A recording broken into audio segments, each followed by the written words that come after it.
Hello everybody, Bryos here, and today I am here to talk about the skill tree. The skill tree is a system introduced to MechWarrior Online in May 2017, and it replaces the old system.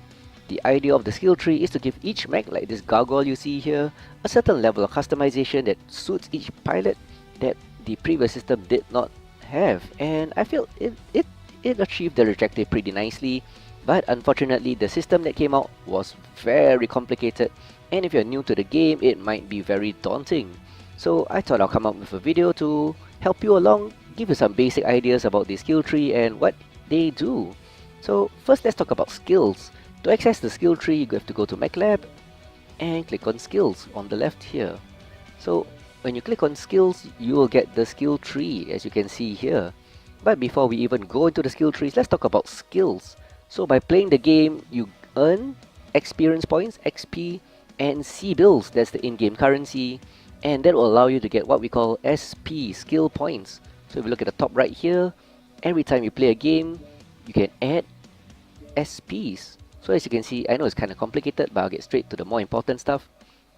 XP you earn from games are called mech experience points, and every SP, which is a skill point, there it is, that's 1, that's 2, back to 1, will require 800 experience points and 45,000 C-bills, that's the in-game currency. So every time you buy one SP, there's how much it'll cost you. And these are called nodes. Each of these little dots here are called nodes, and each node will cost you 1 SP to unlock. If you see the lock symbol on the left, on the top of each node, that means it's locked. This one is unlocked, that means I've unlocked it with an SP. If I choose to unlock this node, it requires 1 SP. So that's the basic idea of SPs, XP, and C-bills, and that, as a result, makes it kind of grindy for MechWarrior Online. So just a bit of advice, if you want to level a mech and actually have a nice big account, you will need to grind events, and MechWarrior Online has many events. So to earn that XP and more importantly those C-bills, check out the MechWarrior Online webpage and grind those events so you can level them up faster. And just a bit of note here, there's also something called General XP, GXP, which I have a bit too much here. General XP are also earned from games, and these can be used on any mech. So this number here can be used on any chases, not just this particular gargoyle that you see here. So anyway, that's the outline of this. So let me talk about the 7 trees in the skill tree, which are shown at the top. So these 7 skill trees are called the Firepower tree, which is mainly offensive stuff like shooting, heat generation, cooldown. There's also Survival skill tree, which is about, well, survival. So more of armor, making your mech tanky and not die so fast. Mobility is more about, well, mobility. So less maneuverability, acceleration, deceleration, turn rate, and assorted stuff. And of course, jump jets. For example, this gargoyle can't jump, that's why there's an error message here. So I can't buy anything, I can't get any nodes for the jump jets. But jump jets actually enhance your jump capability. So if you're a nice jumpy mech like a spider or a, what do you call it, a viper, you're able to enhance those jump jets to make it very jumpy, increasing the jump and distance and stuff like that. And of course we have operations next. This is the skill tree that allows you to enhance certain characteristics like ability to dissipate heat, climb hills faster, and other miscellaneous bonuses for your mech. And the last two include sensors. This is obviously about, detecting the mechs, targeting, avoiding being targeted, targeting the enemy, and, sensor related stuff. So, and lastly we have auxiliary. These are useful for what we call the magic potions most of the time. So this allows you to flush your heat quickly with coolants and throw down those artillery strikes to call down artillery on the enemy and miscellaneous things like that. So that's the 7 skill trees in the main skill tree. And yep, just to take note, if you have 91, it says, you see the symbol, this means it's mastered. To master a mech, you can have up to 91 nodes. So there it is. If I remove one, you will see 90 upon 91. Of all these nodes, there are 239 of them. You can only have 91 active at one time. So you have to plan your 91 SPs very well. And that is a problem because if you don't plan it out initially, you might accidentally get a few nodes that you don't need and that costs you C-bills and XP, which isn't nice at all. So anyway, just to let you know, I don't really spend the SPs in the game straight away. Like as you can see here, I actually use a planner in a browser. It's called Kitlaan's Planner. The link is in the description below. And I use it to plan each build. And yeah, when I get my SPs, I will refer to the tree and sync in those SPs, making the purchase of skill points very much more efficient. And yeah, I don't waste. So anyway, let's go down to the browser. I'll show you Kitlaan's Planner and I'll go through the skill tree there. So let's change screens. And here we have Kitlaan's Planner loaded on my browser. Remember, the link to this website is in the description below. So let's talk about Kitlaan's Planner first before we go into the individual trees. On the left here, you have the 7 skill trees as I mentioned, and by selecting each one, you can see that particular individual skill tree in the middle. And on the right here, you'll see the bonuses that your selections give you. If you're going to select 3 nodes of range, +1, +1, +1, it'll show the bonus of 3% to your range shown here. And of course, there are options like clear all nodes, select all nodes. All those are pretty obvious. I'll talk about this import export later. And by the way, if you select a node, for example, you see the line is dotted in red. That means this bonus is not valid for your mech because it has to be linked from the top. So that's what the skill tree is about. From the top, you have to link the nodes to make them active. And this gives you a warning here. And if you choose a node, for example, the top node, it's going to be a nice solid color showing you it's okay. And you follow the lines, there it is, that's okay too. And for you to get this particular node active, you have to link it all together from the top. So that's how you get your skill tree working. And I want you to take note before we even get down to each tree. The bonuses for each faction vary, whether you're Inner Sphere or Clan. For example, the Inner Sphere mechs have a cooldown bonus of 0.75, and if you select Clan, it's only 0.6. So there are differences there. So before we go on, do take note of that. And of course, don't forget there's several things here. Do explore the website on your own. You can of course clear all nodes. So let's get down to the firepower tree. The first tree we are going to talk about is the firepower tree. And these weapon skills actually enhance your weapon offensive capabilities. First we have range nodes, which increase range, which are pretty obvious. There are percentage increases, so each node is 1%. We also have heat generation nodes, which reduce the heat when you fire weapons. This is a very popular node because heat management is a skill in itself in MechWarrior Online. It's negative 0.75% for Inner Sphere mechs and negative 0.6% for Clan mechs. So do select carefully. Next we have cooldown nodes here. Cooldown basically allows your weapons to cycle faster. Each node for a Clan mech that you select reduces the cycle time by 0.6, allowing your weapons to fire that much faster, the second round that is. And if you're Inner Sphere, it's up to 0.75. But remember, if you're gonna have a high cooldown, that means your second round comes out faster, your second shot, but it generates more heat. So most people go for heat generation and cooldown nodes together. Next we have the weapon specific nodes. For ballistics we have velocity. Velocity, well, increases the velocity of these weapons. More specifically, ballistic missile and PPC weapons fire 3% faster per node and they hit the target that much faster. Not only is it a very useful skill, it allows you to predict better where to shoot, making it easier to hit the enemy. So that's the ballistic specific ones. Some of the others in ballistics will be LB spread. These are specific to the LB rounds, the LB weapons, which are basically shotguns in the game. So 2 nodes allows you to reduce the spread by 5% a node, making those rounds hit a tighter area and not spread so much. We also have enhanced UAC and REC. These are for ultra autocannon and rotary autocannons. These weapons actually jam after a certain amount of time, and they take a while to unjam automatically. So these 2 nodes enhance it by, or rather reduce the time of jamming by 7.5% per node, up to 15% for 2 nodes. So that's actually pretty darn useful. And we also have those for missiles.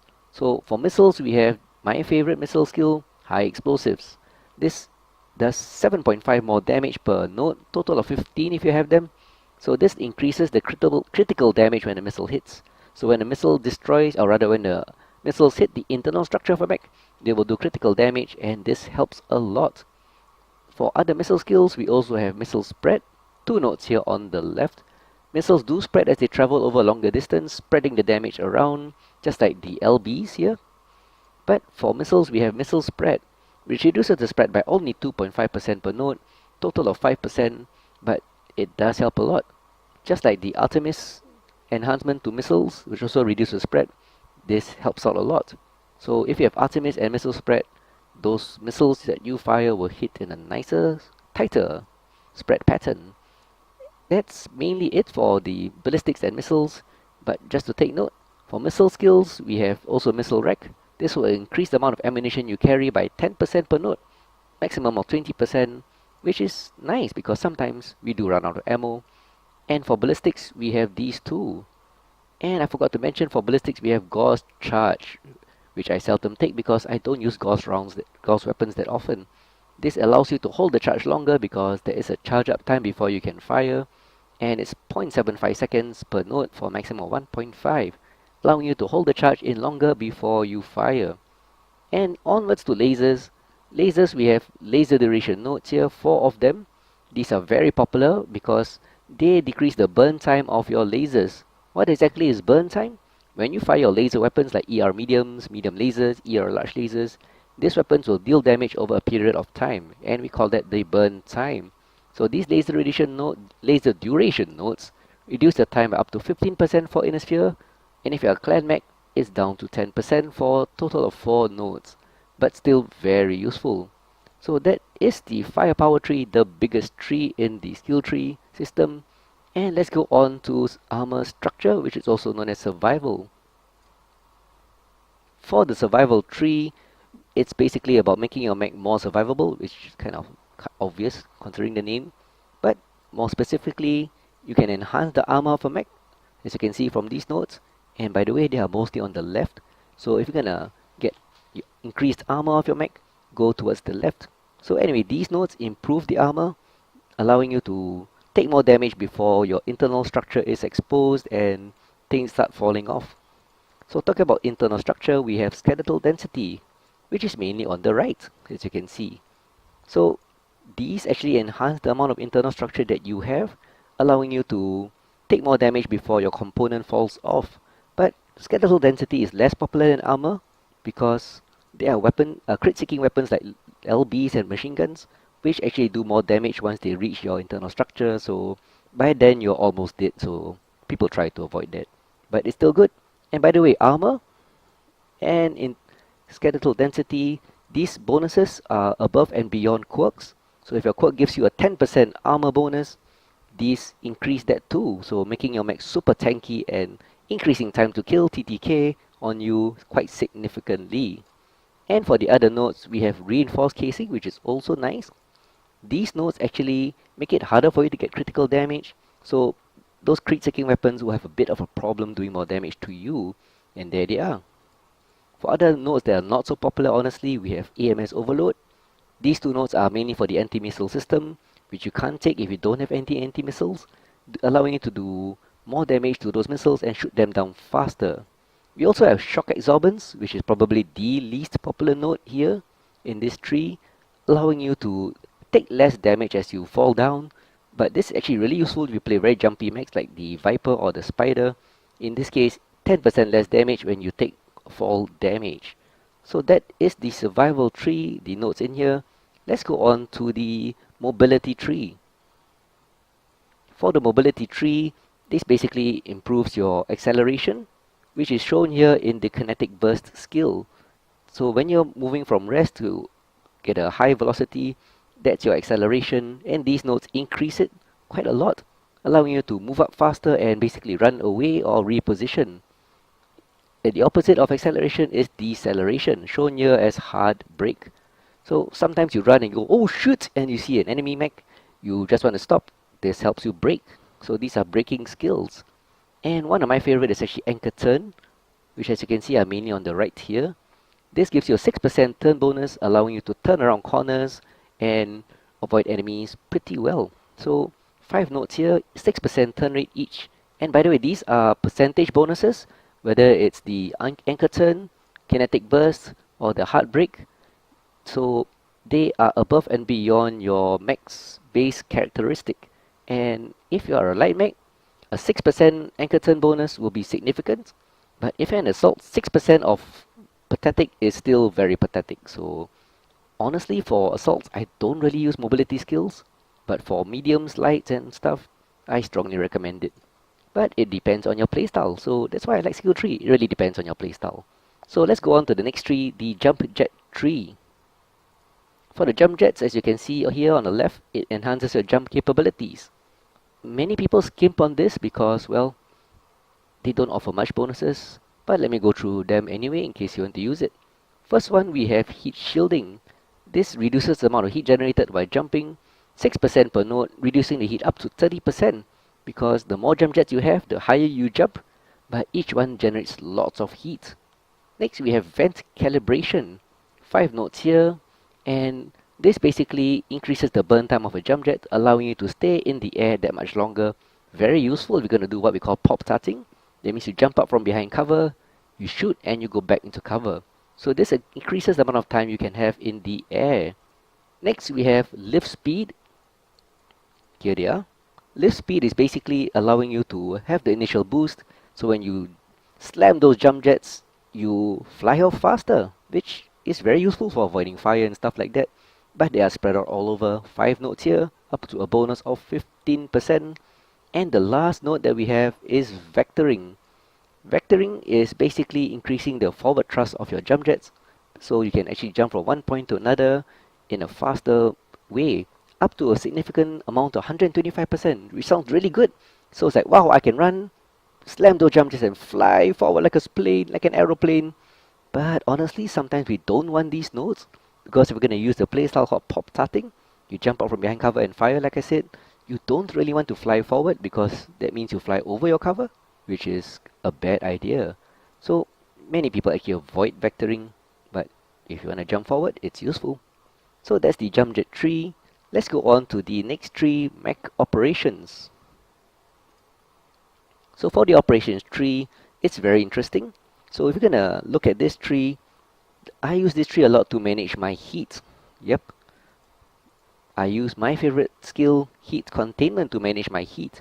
That's because each one gives a 3% bonus to your heat capacity, allowing you to fire more before you need to do some heat management or, well, shut down. So 5 nodes give you up to 15% heat containment, increasing your heat capacity by up to 15%. That's quite a lot actually. So imagine if you could fire 100 units of heat. By having this, you can fire 115, a 15% increase. That's before you need to shut down or override or something. That's nice. Talking about heat, we also have cool run. 5 nodes here for a maximum of 10%, 2% per node. What does cool run do? It increases your heat dissipation.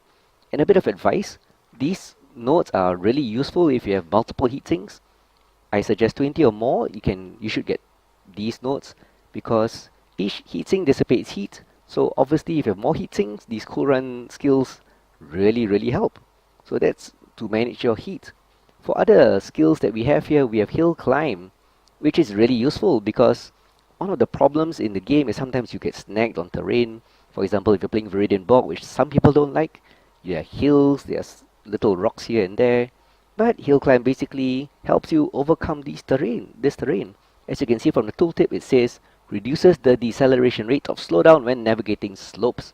But not only slopes, other things like little rocks and trees, because sometimes you slow down when you climb over it. So this helps you overcome them and you don't get stuck so often.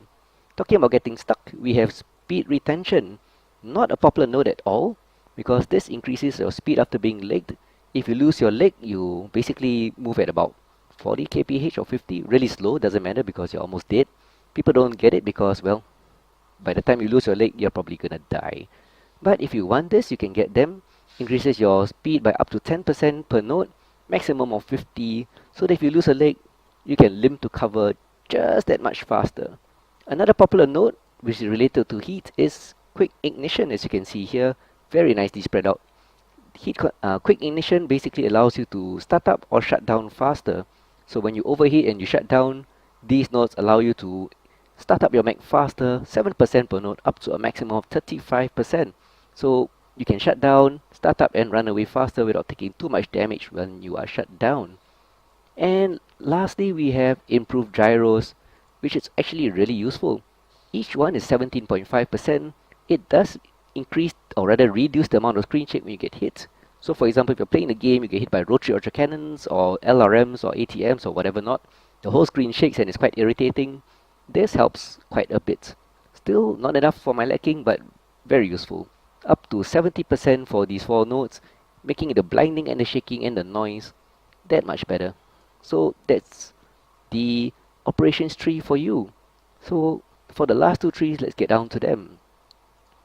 Next we have the sensor tree, the second last tree. Obviously this is regarding targeting, but also it helps to evade detection. So most of people who look at this tree look for these nodes, radar deprivation. This is a very useful skill because every time you get locked on by weapons like LRMs, they can launch missiles at you, and yeah, that's not nice at all. And when you move behind cover, it takes a while for those locks to disappear, so the missiles can still target you. So radar deprivation helps with that. Simply put, when you get locked on, you go behind cover, these nodes allow you to reduce the amount of time you are still locked on, and it's a very good defensive skill actually. Most of the time, you need this, especially if you hate LRMs. So that's radar deprivation. If you have ECM, we have ECM here. As you can see from the tooltip, let me switch over here instead. It decreases the maximum range which an ECM protected mech can be targeted. So, good thing about this is that it allows you to sneak around a bit better. If you have ECM, basically it's kind of complicated, but let me try to make it shorter for you. With no skills and you have an ECM and equipped, you can be targeted at below 500 meters, below 560 meters I think. So once you go within 560 meters, they can press R and target you.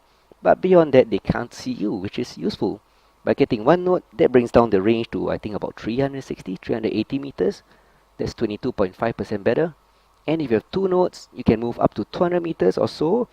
Then they can actually select and target you. So that's useful. So that's enhanced ECM. But it's all the way down here. So to get it, you have to go all the way. Remember I told you about linking? So that is a problem. So it's kind of all the way down there. Next we have seismic. Seismic is a very useful skill. What it allows you to do is quite interesting. It's quite unique. When you're not moving and you have to be stationary for this to work, you can basically look at your minimap and you see little blips. That's where they are. So 100 meters per node up to 200 meters. So with one node, if the enemy is moving, it only detects moving mechs. If they're moving within 100 meters of you and you are stationary, you will see a blip on your minimap. Very good to prevent yourself being backstabbed and stuff like that. But many limitations, like they must be moving and you must be stationary. Other notes on this would be like TIG, that's short form for target info gathering, mostly on the left. It increases the targeting time, or rather the time to get the targeting information. Just in case you don't know, the further the enemy is, the longer it takes for them to be rather the targeting info to appear. For example, if you look at the top right of your game, you'll see the paper doll of your enemy. That means the layout and weapons. The further it is, the longer it takes for it to appear. And this helps that a lot. So, yep, target info gathering, TIG for short. Talking about long distance, we have sensor range, which I think is pretty obvious. Allows you to detect the enemy at a longer range. And lastly, for this last 2 nodes, we have target retention. This allows you to, well, get the targeting info when the enemy moves behind you. So basically, if they flank you and they are in your rear, you tend to lose the information for your targeting. This allows you to increase that range, so much better, but not a really popular node at all. And if you like to lure people, fire those missiles from far away, we have target decay for you. Target decay nodes increase the amount of time enemy is trackable when it leaves the line of sight, as the tooltip said. So for example, if you have a locked enemy with your missiles, if your enemy runs behind cover, this allows you to have a 0.7 second bonus for a total of 3.5 for these 5 nodes. That much longer you can keep those locks. So in short, if you are targeting an enemy with missiles like LRMs, when they move behind cover, you can hold the lock for 3.5 seconds longer, allowing your missiles to hit them pretty well. Combined with the velocity nodes, They are very deadly for LRMs and ATMs. So that's the, oh, one more, sorry, advanced zoom. Advanced zoom is a picture-in-picture, so when you press a certain button on your keyboard, you can have a very enhanced zoom, 4 times magnification, allowing you to target at a very, very far distance. Not bad, especially with like the sniping kind of gameplay. And yeah, there it is. To link it, you need 4 to get there, so that's useful to know. And lastly, we have the auxiliary tree, so let's get down to that. For the auxiliary tree, these are what we call the magic potions. Yep, magic potions. It's magic. So anyway, these magic potions, basically, the first node we're going to talk about is consumable slot plus 1. All mechs come with 1 consumable slot, so you can have like 1 potion. This actually, well, it's not a potion, it's a mech. But anyway, it's a consumable. Let's stick to that word. So consumables basically do certain things, but they are expanded once it's used. All mechs come with 1 consumable slot.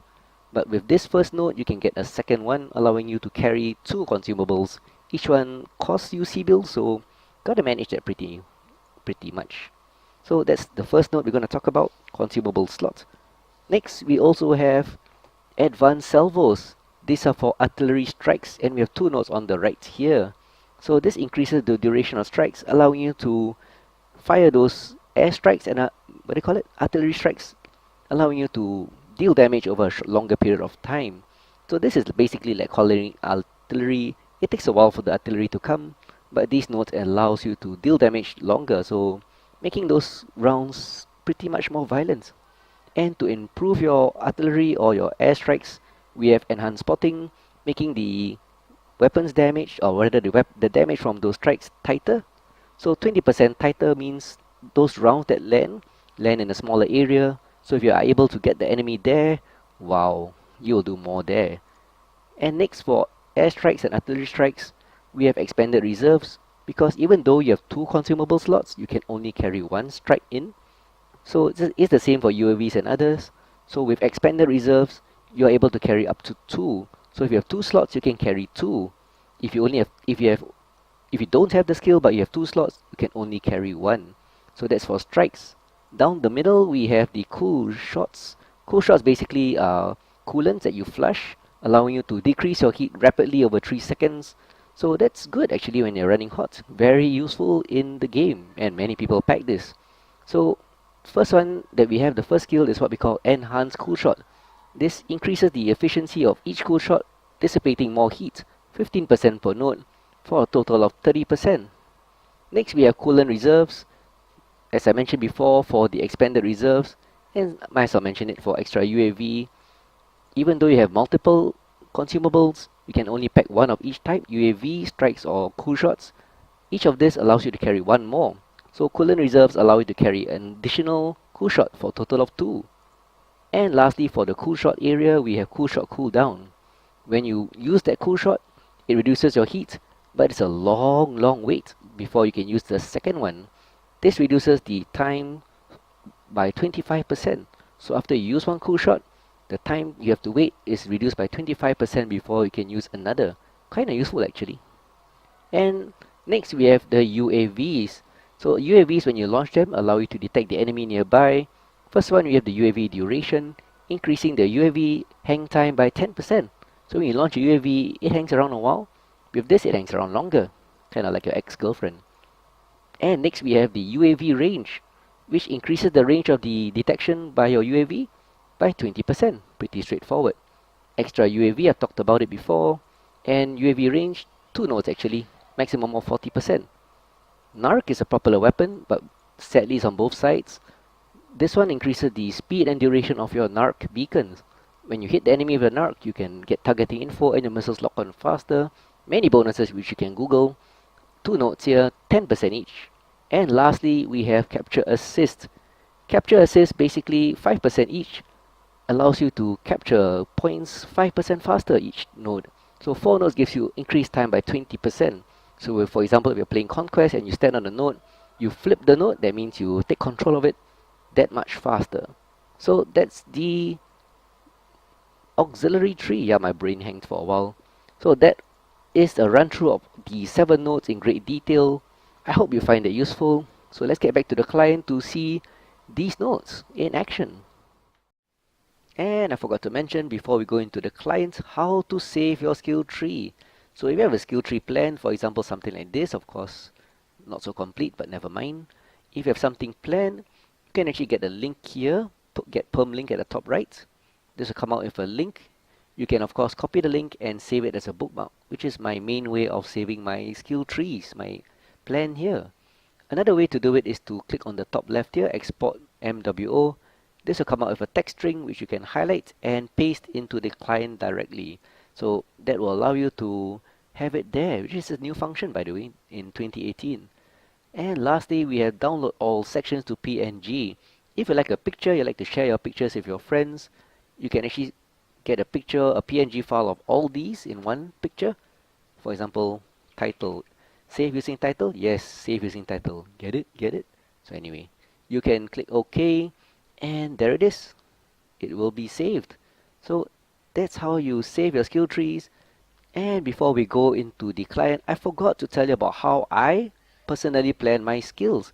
It's good to know about each individual skill and node and what they do, but how do you plan this? Because there's just so many skills, 239 to be precise, and you can only have 91 active at any one time. So for me, I'm going to use a case study to show you of a clan heavy mech, as you can see on the top left, and I'm going to do what I call a LaserVomit. That means a mech that packs lots of lasers and deals damage to them. So before we go into the case study, my nodes, I normally break them up into three kinds of nodes. First, I call what I call the goal nodes. Goal nodes are nodes I really want because they are very important to my mech, and I try to take as many or all if possible. Second, I have what I call the secondary nodes. So secondary nodes are nodes that I find really useful, but I can't have all of them because, well, you are limited to 91, but I try to get as many as I can, but they are not as important as goal nodes. And the third category is, of course, nodes I don't want. So those are pretty obvious. I try to avoid them unless you need it to link them up. So let's get started with a case study of a clan heavy mech, maybe a Hellbringer, a LaserVomit.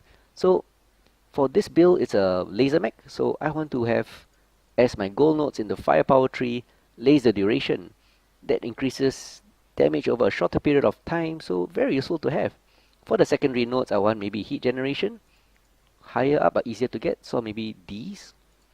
So this actually reduces the heat because lasers generate lots of heat. And these below are a bit harder to get. I might come back to that later, but let's link it up all now. Trying to find the shortest route to each. There we have it. And here, here, there. Oh, I don't need this actually. Oh, there. So one more node to link up. So there it is. That's the weapons tree, 33 SPs, and I missed out one. Forgot. There it is, 36 SPs. To link up all this gives me a heat generation of 5.4 less, cooldown 6% faster, and my duration. And very nice, increased range of 13%. I don't choose nodes like velocity or high explosive. These are nodes I don't want because they offer nothing at all to my laser mech. Next we have survival. For my Hellbringer, I have no bonuses, no quirks. So let's make it a bit more survivable. So for that I want armor skills. So mainly on the left, by the way, this allows you to take that much more damage before you get crits, and that's useful. Those lasers will need some time to deal damage, so you'll be exposed quite a long time. So anyway, to link it up, there we have it. So no more red nodes here. So 16 in survivability, increasing the armor in this case by 12%. Not too bad. Survival just a bit, 3% more skeletal density, that's a bit more structure. Next, for mobility, I might want it to move in and out of cover. That will be useful. So some useful nodes, I can't get all. From experience, I cannot get so many. I do want at least 2 nodes of anchor turn. That allows me to turn faster. And that's it. And I forgot to mention in my guide earlier about torso speed, torso pitch, and speed tweak. So I might mention it now. Torso speed allows you to torso twist faster, spreading that damage, which is useful. Torso pitch and torso yaw, there it is. Increases the amount the mech can pitch. Pitch is up and down, yaw is left and right. So yep. And speed tweak allows you to increase your top speed, but by a small amount. So anyway, back to my case study. 9 nodes for agility, giving me some bonuses. I think it's about 10% excel, decel. Yep, there it is, 10% Excel 10% decel, and a turn rate of 12. Marginally more maneuverable. My LaserVomit mech doesn't jump, so I can skip this, saving me some SPs. And comes to operations, I find it very interesting, at least to me. 5 nodes of heat containment are my goal nodes. I want them all. This allows me to dissipate, or rather have a higher heat capacity by 15%, allowing me to fire more before I need to do something about the heat. I also want cool run these 5 nodes as my goal nodes, so I choose all. That's 10 already. So these are my goal nodes, and the other nodes are just to link it up. So my secondary nodes will be improved gyros, and yeah, that will link it up a bit. So let me just finish clicking. There we have it. I don't want speed retention. I'm too slow. If I lose my leg, I'm gonna die anyway. So there it is. 20 nodes for mech operations. Here it is. Increasing the heat dissipation by 10% and increasing the capacity by 15. Not too bad. And with 81 here, it's nice to see I have 81. That means out of a maximum of 91, I have 10 remaining. So this is the tough part. I've only got 10 left. I might want ECM because my Hellbringer will have ECM. But to get that node, there are 2. I can't get both, of course. To get 1, which is better than none, I need to get all this. So that's 7. So 3 remaining, that is. Kind of tight. 3 for auxiliary. Cool shots is the natural choice. But with 3, I can only go up to here, allowing my cool shot to be just a bit better. Cool shots, remember, dissipate heat. Everything is about managing your heat for LaserVomit. So is there a way to increase this? Let's take a look. So for armor structure, which is survival tree, maybe if I remove these 3 nodes, a bit less armor is okay. I can get a bit more. Let's try. Yeah, not too bad. So that gives me my coolant reserves. I can fire 2 cool shots.